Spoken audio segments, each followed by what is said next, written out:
අද මගේ London trip එකේ දෙවැනි දවස.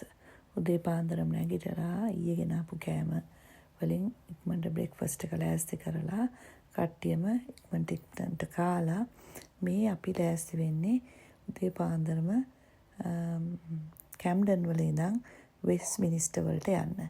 වෙනදා වගේම ඩේ පාස් එකක් අරගෙන අන්ඩර්ග්‍රවුන්ඩ් රේල්වේ එකේ අපි වෙස්ට්මිනිස්ටර් එකට යන්නේ ලන්ඩන් වල තියෙන බැලිය යුතුම ලස්සන දර්ශන ටිකක් බලන්න. වෙස්ට්මිනිස්ටර් අන්ඩර්ග්‍රවුන්ඩ් රේල්වේ එකෙන් එළියට යනවා මේ අපි. මේ එළියට ගියාම මගේ ඇස් දෙක කොහොමද ඒ වටපිටාව දැක්කේ කියන එක තමයි මේ වීඩියෝවෙන් ඔයගොල්ලන්ට මේ වෙලාවේ පේන්නේ. මේ තියෙන්නේ බිග් බෙන් කියලා හඳුන්වන ලන්ඩන් වල තියෙන මේන් අයිකන් එකක්. මේ වෙලාවේ මම ඉන්නේ වෙස්ට්මිනිස්ටර් රේල්වේ ස්ටේෂන් එකේ ඉදිරිපිට. මේ තියෙන ලන්ඩන් වල තවත් අයිකනික් එකක් ලන්ඩන් ඩබල් ඩෙකර් බසස්. මේ ස්ටේෂන් එකේ එළියේ ඉන්න මං කොහොමද වටපිටාව එතනින් ඉස්සරහා දැක්කේ කියන එක තමයි ඕගොල්ලන්ටත් මේ වීඩියෝ එකෙන් දැක ගන්න ලැබෙන්නේ. මේ බිග් බෙන් කියන එලිසබෙත් ටවර් එක ඇතුළේ තියෙන බිල් එකක්. මේක පැලස් ඔෆ් වෙස්ට්මිනිස්ටර් එක පාර්ලිමේන්තු බිල්ඩින් එක කියලාත් හඳුන්වනවා. මේ බෙල් එක පැයකට සැරයක් වෙලාව වදිනවලු. පාර්ලිමේන්ත් පැලස් එකේ නොදර්න් ටවර් එකේ තමයි තියෙන්නේ. මේ තියෙන්නේ ඔයගොල්ලන්ට පෙන්වන්නේ පාර්ලිමේන්ත් පැලස් එක.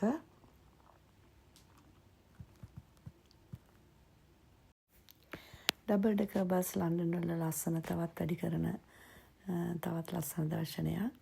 මේ බිග් බෙන් වල උඩ තියෙන ලයිට් එක පාර්ලිමේන්ත් එක පවත්වන වෙලාවේදී ඒ ලයිට් එක පත්තු වෙලා තියෙනවා කියලා මම දැනගත්තා. ඒ වගේම මේ පැත්තෙන් අනිත් පැත්තට කැමරාව හැරෙවුවාම මේ ඔයගොල්ලන්ට පේන්නේ ලන්ඩන් ආයි කියන තව අයිකනික් එක ලන්ඩන් වල තියෙන මේක ප්‍රධාන තවත් ලස්සන දර්ශනයක්. ගොඩාක් සෙනග මේ වෙලාවේ මේ දර්ශන බලන්න ඇවිල්ලා තියෙනවා විවිධ රටවල් වලින්. විවිධ මිනිස්සු තාම කලබලකාරී පරිසරයක්. නමුත් හැමෝම තම තමන් කැමති විදියට තම තමන් ආස විදියට මේ සියලුම දේවල් නරඹලා ෆොටෝ අරගෙන සතුටින් ගත කරන බවක් තමයි මම දැක්කේ. ඊට පස්සේ අපි කරේ පාර පැනලා පාරේ අනිත් පැත්තට ගියා. ගියේ මොකටද මේ පාර්ලිමේන්ත් බිල්ඩින්ග්ස්, ඒ කියන්නේ මේ පැලස් ඔෆ් වෙස්ට්මිනිස්ටර් ඇබේ ඒවා හොඳට බලා ගන්න. තේම්ස් නදිය අසලින් ගලා වැටෙන මේ බිල්ඩින් ආකිටෙක්චරල් වැලියු එක මේ ඕල්ඩ් බිල්ඩින් ටයිප්ස් හරිම ලස්සනයි. ඇස් දෙකට ගෙනාවේ පුදුමාකාර ලස්සන දර්ශනයක්. ඉතින් මේ පරණ කාර්, ටැක්සිස් මේ හැමදේම මේ නගරේ ලස්සනට තියෙනවා. ඉතින් අපි මේවා බලලා මේ ඒ ලස්සන දේවල් තමයි මේ වීඩියෝවෙන් ඕගොල්ලන්ටත් අරන් එන්නේ.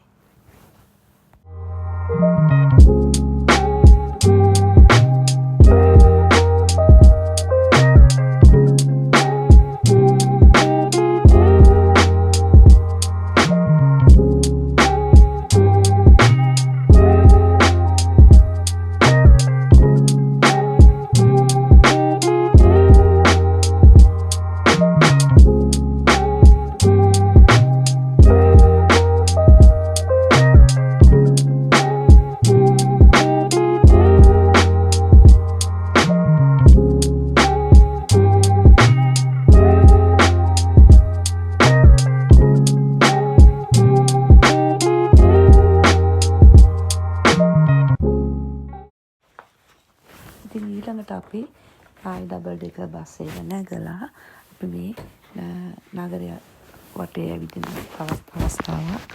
මේ වෙලාවේ ලස්සන තැන් පාස් කරගෙන අපි ලන්ඩන් නගරය තුරා යනවා. මේ යනකොට මම දැකපු විශේෂම දෙයක් තමයි දහස් ගාණක් මිනිස්සු එක මොහොතක මේ නගරය හරහා සැරිසැරුවට නගරය පාවිච්චි කරාට ඉතාම පිරිසිදු තත්ත්වයෙන් තියෙන නගරයක්. මම දන්නේ මම ඊට කලින් මේ නගරය දැකලත් නැහැ. මේ පළවෙනි වතාවට දකින්නේ. නමුත් මේක මං තාම පැහැදිලිව නෝට් කරපු දෙයක් තමයි මේ නගරය බොහොම පිරිසිදුවට තිබිච්ච බව. ඉතින් මේ අපි යන්නේ ලන්ඩන් වල තියෙන තවත් අයිකන් එකක් බලන්න. ඉතාම ලස්සන තැනක්. අපි කාලයක් අපේ අපි බලන්න යනවාම කියලා ලෑස්ති කරගෙන තිච්ච තැනක් තමයි. ඉතින් බලන්න මේ යන තැන මේක තමයි වෙස්ට්මිනිස්ටර් චර්ච්. වෙස්ට්මිනිස්ටර් කැතීඩ්‍රල්. ඉතින් එළියෙම ඉතාම තේජාන්විත බවක් මේ චර්ච් එකේ අපි දැක්කා. ලස්සන කැටයම්, ලස්සන රූප, මහා තේජාන්විත බවක් තමයි මම මේකේ දැක්කේ. ඉතින් අපි බොහොම සංවරව බොහොම ආසාවෙන් මේ චර්ච් එක ඇතුළට වුණා. ඒත් එළියෙන් දැකපු ගාම්භීර බව ඒ විදිහටම ඇතුළේ තිබුණා. විශාල චර්ච් එකක් මේක. මේක එංගලන්තයේ සහ වේල්ස් වල මදර් චර්ච් එක හැටියට තමයි සලකන්නේ. Westminster Cathedral is considered as a mother church for Catholic in England and Wales. ඉතින් මාත් පහනක් පත්තු කරලා ඩොනේෂන් එකක් කරා ඉතාම සතුටින්. ඊට පස්සේ මුළු චර්ච් එක පුරාම කිසිම තැනක් මග නොහැර හැම තැනකම ඇවිදලා මේකේ වචනයෙන් විස්තර කිරීමට නොහැකි තරම් ලස්සන ආර්කිටෙක්චරල් වැලියු එක තියෙන බව මම දැක්කා. ඒවා බැලුවා.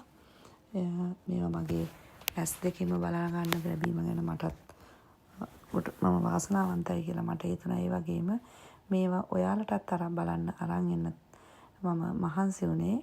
මේවෙන් යම් කෙනෙක් බලලා ඒවා සතුටු වෙනවා බව මම දන්න නිසා. ඊටාම ආසාවෙන් මේ චර්ච් එක වටේම ගිහිල්ලා ඒවේ තියෙන විශේෂ දේවල් අනිත් චර්චස් වලට වඩා මොනවද මේවා තියෙන වෙනස්කම් කියලා බලාගත්තා. මේ චර්ච් එකේ ගොඩාක් වෙලාවට රොයල් ෆැමිලි එකේ සිද්ධ වෙන රොයල් කොරනේෂන්ස්, වෙඩින්ස් මේ කැතීඩ්‍රල් එකේ සිද්ධ වෙලා තියෙන බව දැනගත්තා. ඒ විතරක් නෙමේ ගොඩාක් හිස්ටොරික් ෆිගර්ස් වල බරියල් සයිට්ස් උත් මේ වෙස්ට්මිනිස්ටර් කැතීඩ්‍රල් එකේ තියෙන බව දැනගත්තා. ඉතින් ගෝමාරීස් විනාඩි 45ක් පැයකට වසන කාලයක් මම මේ චර්ච් එකේ වටේ ඇවිදලා හැම දෙයක්ම බැලුවා. මොකද මේ ප්‍රදේශ මේ චර්ච් එකක් බලන්න අපිට හැමතිස්සෙම අවස්ථාවක් හම්බෙන්නේ නැහැ. ඒ බලපු වෙලාවේ මම ඒව දකින්න පුළුවන්, ගන්න පුළුවන් හැම දෙයක්ම බලලා ගන්න පුරුදු වෙලා ඉන්නේ. ඊට පස්සේ අපි කට්ටිය ඉතින් දැන් ටිකක් මහන්සි. ඉතින් ළමයි ටික ළඟ තියච්ච කොෆි ෂොප් එකකට ගිහිල්ලා ඒගොල්ලන්ට ඕන දේවල් කාලා බීලා කොෆි අරගෙන එතන ටිකක් වෙලා ගත කරා. ඉතින් එංගලන්තයේ කිව්වොත් අපි දැන් යන තැන අමතක කරන්නම බෑ. එංගලන්තයට යන්නේ කවුද? එංගලන්තය මතක් කරන්නේ කාටද? මේ ස්ථානය අමතක වෙන්නෙම නෑ. ඉතින් මේ මෑතකදී කරපු නී සර්ජරි එකත් එක්ක මට ඇවිදීම ටිකක් අමාරු වුණත් මේ දකින ලස්සනත් එක්ක මට කිසිම වේදනාවක් නෑ. දවසකට හැතැම්ම ගාණක් මං ඇවිදිනවා. අවසානයේදී ඉතින් රැයට ටිකක් අමාරු වුණත් දැකපු දේවල් ගැන හිතලා සතුටු වෙනවා. ඉතින් අපි කට්ටිය මේ ඇතුල් වෙන්න යන්නේ ලස්සන ගිෆ්ට් ෂොප් එකකට.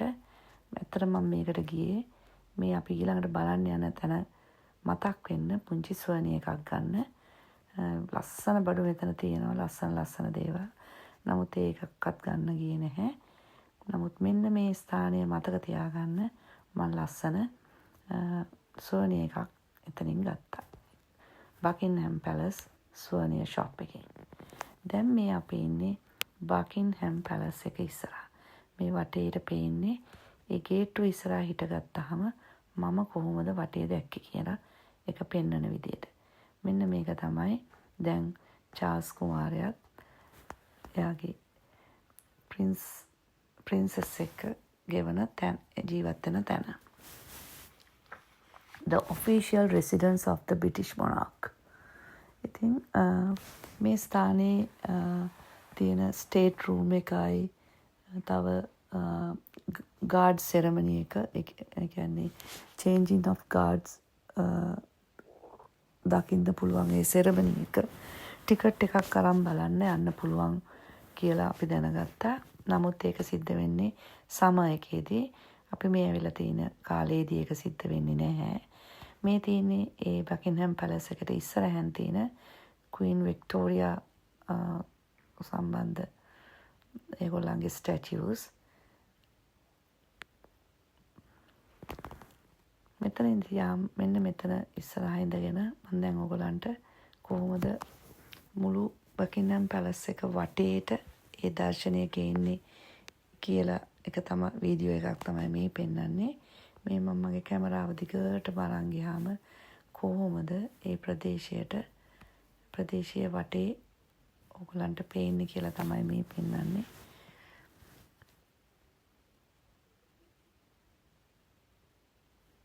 තාම ලස්සනයි. රාත්‍රී කාලයේ හින්දා තවත් ලස්සනයි. අනිත් එක මේ ක්‍රිස්මස් කාලය ඒකින්ද මේක තවත් ලස්සනයි. ලයිට් දාලා හැම තැනම ලස්සනට සරසලා බොහෝම ප්‍රියකරු ආස හිතෙන දර්ශනයක් තමයි මේ දකින්නේ. ඉතින් අපි මේ ඇවිදගෙන යන්නේ ලන්ඩන් වල තියෙන තවත් වැදගත් ස්ථානයක් බලන්න.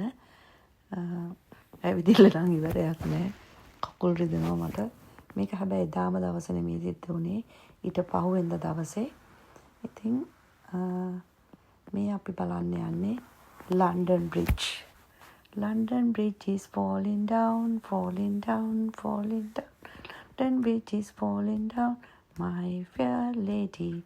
ඔන්නෝම තමයි අපි London Bridge ගැන ඉස්සර කාලේ පුංචි කාලේ ඉගෙන ගත්තේ. මේක දැකපු මට නම් ඇත්තටම පිස්ස හැදුණා කිව්වා නම් ඇති. මේක දකින්නේ රාත්‍රී කාලයේදී ලයිට් මාරු වෙනවා ලස්සනට. තේම්ස් නදිය අසල මේ මගේ ඉස්සරහා පිට දර්ශනය වෙන මේ ලන්ඩන් බ්‍රිජ් එක ගැන කතා කරන්න වචන නැහැ. London bridge and London tower bridge කියන්නේ දෙකක්. මේ අපි බලන්නේ London tower bridge. London bridge කියන එක දවල් කාලයේදී මැදින් ඇරිලා සේල් බෝට් එකක් පැය භාගකට සැරයක් මැද ගිහිල්ලා පාලම ඇරිලා පෙන්නන දර්ශනයක් තියෙනවලු. නමුත් ඒක බලා ගන්න අපිට බැරි වුණා. මේ අපි දකින්නේ ලන්ඩන් ටවර් බ්‍රිජ් එකේ වටේ කොහොමද අපි මේ මොහොතේ දැක්කේ කියලා. මොනවාද?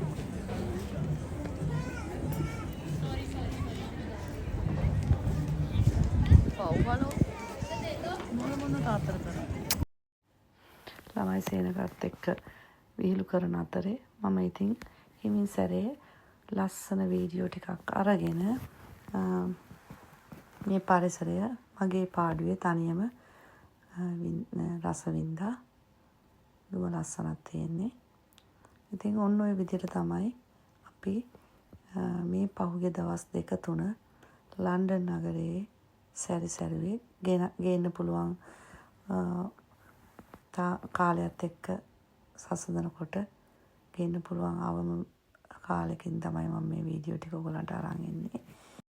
තේම්ස් නදිය අසල තියෙන ලන්ඩන් ටවර් බ්‍රිජ් එක තමයි මේ ඔයගොල්ලෝ දකින්නේ. මේ තියෙන පාරේ උඩින් නැගලා උඩින් කොහොමද මම ලන්ඩන් බ්‍රිජ් එක දැක්කේ කියලා පෙන්වන තවත් ලස්සන වීඩියෝවක් වාහන යනවා. ඉතින් මම පාරේ පැත්තකින් ඇවිල්ලා ඒ බ්‍රිජ් එක තමයි මේ ගත්තේ.